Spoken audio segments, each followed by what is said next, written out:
Hi everyone, welcome to my channel. Why did God place the forbidden fruit in the garden? And by doing this, did God tempt Adam and Eve? That's what I want to explore in this video. So stay tuned because I think this will be a very thought-provoking subject. So let's get into it. Let's look in the book of Genesis of the Bible and set the scene in the Garden of Eden. We see Adam and Eve are made by God and placed in the garden where they could eat from every plant except for from the tree of the knowledge of good and evil. This is where the serpent enters the scene and tempts Eve to eat from the tree, and she ultimately gives in, eats the fruit, and gives some to Adam. Now, the questions that many ask are, why did God place the tree in the garden in the first place? Why not just allow them to eat everything and never place the forbidden fruit there? Why did Satan tempt Adam and Eve? Why did God allow Satan to tempt Adam and Eve and allow them to eat the fruit? I want to go through each of these questions and tackle them as best as I can. So starting with the first question, why did God place the forbidden fruit in the garden? I want to talk about something first. When God created human beings and angels, he could have created them, I think, two different ways.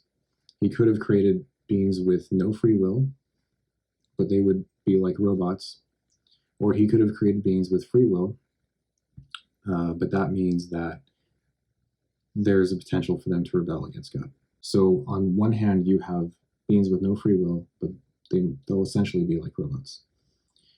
On the other hand, you have beings that have free will, but they have the free will to either choose to have a relationship with God or to rebel against God.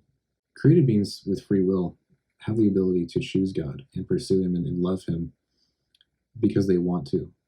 And I think this is much more valuable than having basically robots who have no choice but to do what they're pre-programmed to do from God. God can have real fellowship with beings that freely choose him. Let's bring this closer to home. If you had the choice to not let your kids have free will, would you do it? Or is it much more valuable when your kids, by their own free will, choose to have a relationship with you and love you? I think that's much more valuable, and any parent would want that. And you might also say that you want your kids to have free will because you love them. You want them to have the freedom to make their own choices. So I think it's the same thing with God. The way I see this is that if God never placed the forbidden tree in the garden, then Adam and Eve wouldn't have free will. And they wouldn't have been able to choose to pursue a relationship with God or to rebel. They would have only been able to do what God programmed them to do. And so I believe that Adam and Eve were given free will by God out of love. Of course, God knew what the outcome of this free will would be, but there isn't really another way for his created beings to be free, and it comes with a cost. So why did Satan tempt Adam and Eve? In order to answer this question, we need to look at some of the things that the Bible says about Satan. There are two main passages, Isaiah 14 and Ezekiel 28, and I encourage you to look these up and read them fully. But for the sake of time, I just want to mention a few things that these passages cover. They explain that Satan wants to be worshipped like God. He has pride because of his beauty, and he wants to be God. Ezekiel 28 mentions that wickedness was found in him, and he sinned.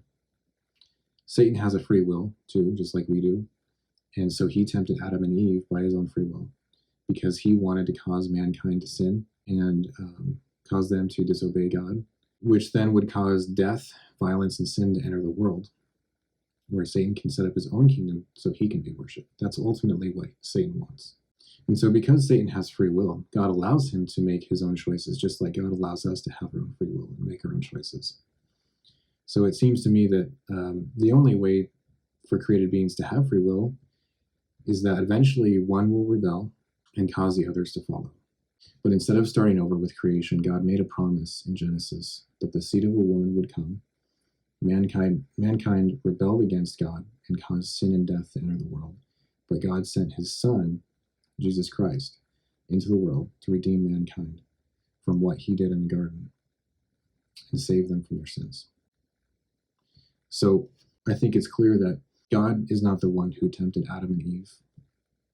The Bible is clear that God can tempt no one. God placed the tree in the garden because that was what was necessary for man to have free will. Why did Satan tempt Adam and Eve? He wanted to cause the fall of man so that he could plunge the world into death and destruction, and so that he could be worshipped. And Satan was allowed to tempt Adam and Eve to eat the fruit because he has a free will just like we do. So thank you for watching my video. If you like the video, please like and subscribe, and I'll catch you in the next one.